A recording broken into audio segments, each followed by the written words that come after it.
अस्सलाम वालेकुम, मेरा नाम है इज़रार खान और आप देख रहे हैं अमेज़ॉन बाय इज़रार। आज की इस वीडियो में हम डिस्कस करेंगे कि अमेज़ॉन का रोड मैप किस तरह से है और अमेज़ॉन के कौन कौन से स्टेप्स हैं कि जिनको आप फॉलो करके अमेज़ॉन के ऊपर काम कर सकते हैं। जब भी कोई नया सेलर होता है या बेसिक जो वर्चुअल असिस्टेंट होता है वो सबसे पहले इन्हीं चीज़ों में कंफ्यूज होता है कि यार हम अमेज़ॉन के ऊपर किस तरह से काम करते हैं, इसका एक ओवरव्यू क्या है, इसका रोड मैप क्या है कि जिनके ज़रिए हम इस पर काम कर सकते हैं। तो वो हम इंशाल्लाह इस वीडियो में कवर करेंगे। So starting from the very basic step, आपको सबसे पहले जो है अमेज़ॉन का अकाउंट क्रिएट करना होगा। अकाउंट क्रिएट करने के लिए कुछ डॉक्यूमेंट्स की ज़रूरत होती है। कौन कौन से डॉक्यूमेंट्स है वो इंशाल्लाह हम नेक्स्ट वीडियोज़ में कवर करेंगे। सो सबसे पहले जो है अमेज़ॉन का आपने अकाउंट क्रिएट कर लेना होता है, ये पहला स्टेप हो गया। उसके बाद जो दूसरा स्टेप है अमेज़ॉन के ऊपर काम करने का वो ये है कि आपने जो है डेफिनेटली किसी प्रोडक्ट के ऊपर काम करना होगा, बिकॉज ये ई-कॉमर्स मार्केट प्लेस है और आपने यहाँ पर चीज़ों की ख़रीद फरोख्त करनी है। सो दैट्स वाई आपको किसी प्रोडक्ट की ज़रूरत होती है। सो उसके लिए जो स्टेप आता है वो होता है प्रोडक्ट रिसर्च। अब प्रोडक्ट रिसर्च पे जो है वो आपने कुछ हीलियम 10, जंगल स्काउट, कीपा और ये सारी चीज़ें जो है इनको यूटिलाइज़ करते हैं, ये टूल्स होते हैं। तो इनके ज़रिए आप जो है अमेज़ॉन के ऊपर प्रोडक्ट रिसर्च करते हैं।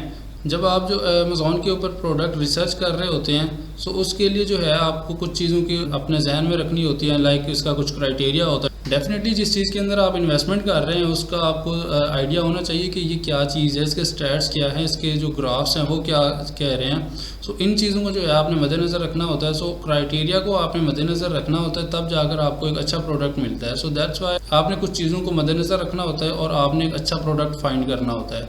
सो ये आ गया प्रोडक्ट रिसर्च, और प्रोडक्ट रिसर्च के ज़रिए आप काफ़ी सारे जो है अर्निंग कर सकते हैं एज अ फ्रीलांसर, बिकॉज हर एक सेलर को जो है ये प्रोडक्ट की ज़रूरत होती है जिसको वो सेल करके अमेज़ॉन के ऊपर अर्निंग कर सकता है। सो एक जो दूसरा स्टेप हो गया वो हो गया प्रोडक्ट रिसर्च। अब आपके पास प्रोडक्ट आ गया है, आपने अब उसके अंदर इन्वेस्टमेंट करनी है, उसका क्राइटेरिया जो है वो पूरा अच्छे तरीके से हो रहा है और अच्छा उसका क्राइटेरिया निकल रहा है। तो उसके बाद जो है नेक्स्ट स्टेप ये होता है कि आपने सप्लायर को फाइंड करना होता है। सप्लायर आपका कहाँ पे हो सकता है, अगर आपने जो है होलसेल का प्रोडक्ट लिया हुआ है तो आपका होलसेल सप्लायर आपका ब्रांड होगा या फिर कोई होलसेल डिस्ट्रीब्यूटर होगा। अगर आपका प्राइवेट लेवल का प्रोडक्ट है तो आपको जो है चाइना से या फिर कहीं से मैन्युफैक्चरर से रब्ता करना पड़ेगा या मैन्युफैक्चरिंग कंपनी से रब्ता करना पड़ेगा जो उस चीज़ को बना रहा है। सो तीसरा स्टेप जो हो गया वो ये है कि आपने एक सप्लायर को फाइंड करना है जहाँ से आपको वो प्रोडक्ट मिलेगा। आपने अपना सप्लायर को फाइंड कर लिया है। अब आपने सप्लायर से कुछ चीज़ें कंफर्म करनी है, लाइक इसकी मिनिमम ऑर्डर क्वांटिटी क्या है, ये प्रोडक्ट आपको कितने में पड़ेगा और इसकी शिपमेंट जो है कितने की आएगी। क्या आपको सप्लायर से इस रेट के ऊपर मिल रहा है कि अगर आप उसको अमेज़ॉन के ऊपर लिस्ट करते हैं और अमेज़ॉन के ऊपर बेचने की ट्राई करते हैं तो आपको कुछ इसमें प्रॉफिट निकल रहा है, 30 to 40% आपको जो है इस प्रोडक्ट में से कुछ बचत हो रही है कि नहीं हो रही। अगर बचत हो रही है तो आपने वो परचेज़ करना है। परचेज़ करने से पहले जो है आपने इस तरह से करना है कि अपने सप्लायर से सारी डिटेल्स वगैरह कंफर्म कर लेनी है और उसके बाद जो है अमेज़ॉन के कैलकुलेटर पे आना है। आपको जो प्राइस चाइना वाले सप्लायर से मिली है और जिस प्राइस के ऊपर आप बेचना चाह रहे हैं, आपका कंपेटिटर जो है जिस प्राइस के ऊपर सेल कर रहा है चीज़ को, आपने उस प्राइस के ऊपर क्या काम करना है वो इंटर करनी है और उसके बाद कैलकुलेशंस वगैरह कर लेनी है। क्या आपको प्रॉफिट हो रहा है कि नहीं हो रहा। अगर आपको प्रॉफिट हो रहा है देन आप उस प्रोडक्ट को चूज़ करते हैं। जब आपकी प्राइसिंग वगैरह सारी कंफर्म होगी और आपको लग रहा है कि इसमें से कुछ प्रॉफिट निकल रहा है तो आपने क्या काम करना है, उसके बाद आपने लिस्टिंग को स्टार्ट कर देना है। अब ये नहीं करना कि सबसे पहले जो है ना आपने ऑर्डर प्लेस कर दिया है और ऑर्डर प्लेस करने के बाद जो है आपने वो सारा काम जो है वो स्टार्ट कर देना। तो आपने क्या काम करना है, सबसे पहले आपने अली बाबा पे ऑर्डर प्लेस तब तक नहीं करना जब तक आपकी अमेज़ॉन के ऊपर लिस्टिंग जो है अप्रूव नहीं हो जाती। बाज़ इस तरह से डॉक्यूमेंट्स वगैरह की ज़रूरत होती है, कुछ कैटेगरीज़ के अंदर डॉक्यूमेंट्स वगैरह की ज़रूरत होती है। सो बाद में जो है जब आपका सामान रेडी हो जाता है फिर बंदे फंस जाते हैं। वो कहते हैं कि यार अब हम अमेज़ॉन के ऊपर हम लिस्ट नहीं कर पा रहे, इसके ये रिक्वायरमेंट्स आ रही हैं, ये इसका जो है इशू बन रहा है। सो उसके लिए जो है ना उससे बचने के लिए आपने क्या काम करना है, पहले लिस्टिंग को कर लेना है। उसके बाद अमेज़ॉन के ऊपर जब आपकी लिस्टिंग कंप्लीट हो जाए उसके बाद इनएक्टिव आउट ऑफ स्टॉक वाला ऑप्शन आ जाए, उसके बाद आपने इस तरह से काम करना है कि जो चाइना वाले सप्लायर से आपने रब्ता किया होता है उस चाइना वाले सप्लायर को आपने ऑर्डर प्लेस करना होता है। वो उसका जो लीड टाइम होता है वो 10 दिन ले, 15 दिन ले या जितना टाइम ले, वो आपने उससे जो है वो एक बार डिस्कशन कर लेनी होती है। और जब वो आपकी डिस्कशन कंप्लीट हो जाए उसके बाद आपने अमेज़ॉन के ऊपर लिस्टिंग भी कर ली है, उसके बाद आपने अलीबाबा के ऊपर जो है वो ऑर्डर प्लेस कर देना होता है। जब अलीबाबा वाला सप्लायर क्या काम करता है, आपके लिए सारा सब कुछ रेडी करता है, आपकी सारी इन्वेंट्री, आपका जो सारा पैकेज है वो सारा रेडी करने के बाद आपके जो एड्रेस है उसके ऊपर शिप कर देता है। डेफिनेटली जब आपका सामान रेडी हो जाता है तो उसको शिप कहाँ पे करना है ये क्वेश्चन आता है। मैंने आपको बताया था कि आप अलीबाबा पे ऑर्डर प्लेस करने से पहले जो है अमेज़ॉन के ऊपर आपने लिस्टिंग को कंप्लीट कर लेना है। सो वहाँ पर आपका इनएक्टिव आउट ऑफ स्टॉक आ रहा होता है। फिर आपने क्या काम करना होता है कि जब आपका सामान सारा अलीबाबा पे रेडी हो जाता है, आपके मैन्युफैक्चरर जो है आपका सारा सामान रेडी करके बैठा होता है, देन वो आपसे कहता है कि यार अब इसको मैं शिप कहाँ पे करूँ, सो वो सामान आपका भेजे कहाँ पे, ठीक है।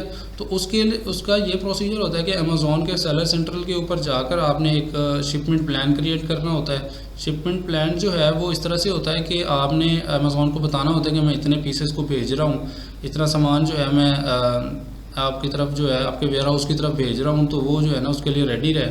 तो वो उसके लिए जो है बॉक्स लेबल और उसके बाद जो है वो आइटम लेबल जो होता है, जो आपके प्रोडक्ट के ऊपर कुछ बारकोड्स वगैरह लगाने होते हैं और आपके जो डब्बा है उसके ऊपर बारकोड लगाना है, बॉक्स आइडेंटिटी जो है वो आपको अमेज़ॉन प्रोवाइड करता है। सो आपका सप्लायर क्या काम करता है, बॉक्स के ऊपर जो है वो लेबल्स वगैरह लगा देता है और उसके बाद जो उसकी शिपमेंट होती है किसी भी कोरियर के ज़रिए वो आपका जो सामान है वो अमेज़ॉन के वेयर हाउस की तरफ भेज देता है। जब आपका सामान जो अमेज़ॉन के वेयर हाउस की तरफ पहुंचता है तो अमेज़ॉन उसको जो है वो स्कैन करता है और स्कैन करने के बाद जितने अमेज़ॉन पीसेस को स्कैन करेगा वो आपके सर्विस सेंट्रल के ऊपर एक्टिव हो जाते हैं। जब वो वहाँ पर एक्टिव हो जाते हैं तो आप जो है वो अपने पीसेस को सेल कर सकते हैं और वो अवेलेबल हो इनबाउंड हो जाते हैं अमेज़ॉन के ऊपर सेल होने के लिए। सो उसके बाद जो आपके कस्टमर है वो आपको आके ऑर्डर प्लेस करता है। तो अगर आपने FBA किया होता है, सो अमेज़ॉन क्या काम करता है, आपका जो पीसेस है वो आपके सामान में से उठाता है और उसको पैक करता है और शिप करके आपके कस्टमर तक पहुंचा देता है। सो ये एक ओवरऑल जो है सिनेरियो है इस चीज़ का कि किस तरह से काम करना है। सबसे पहला जो है अकाउंट बनाना होता है, अकाउंट एक बार बनता है, उसके बाद प्रोडक्ट रिसर्च होती है। आप एक प्रोडक्ट लॉन्च करना चाहते हैं, जितने प्रोडक्ट लॉन्च करना चाहते हैं वो आप करते हैं।